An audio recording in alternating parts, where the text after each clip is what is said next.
Sebuah truk pengangkut sampah dengan kondisi berlubang di Gresik mendadak viral. Pasalnya, truk tersebut sedang berjalan dan terdapat ular berwarna hijau muncul di bak belakang.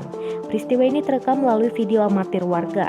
Truk dengan kondisi bak banyak lubang itu diduga melintas di wilayah Kecamatan Kebo Mas, Gresik. Ular berwarna hijau itu melilit bak bagian belakang truk, bergerak-gerak membahayakan bagi pengguna jalan lainnya. Video tersebut diunggah oleh akun Facebook bernama Aditya C. Andra. Postingan tersebut mendapat respon dari ribuan pengguna Facebook.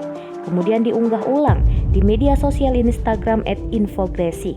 Bupati Gresik, Fandi Ahmad Yani menanggapi viralnya video tersebut melalui akun Instagram pribadinya. Saya sudah mengonfirmasi ke dinas terkait supaya benar-benar sesegera dilakukan perbaikan karena bukan hanya sampahnya yang bertaburan ke jalan dan pengendara.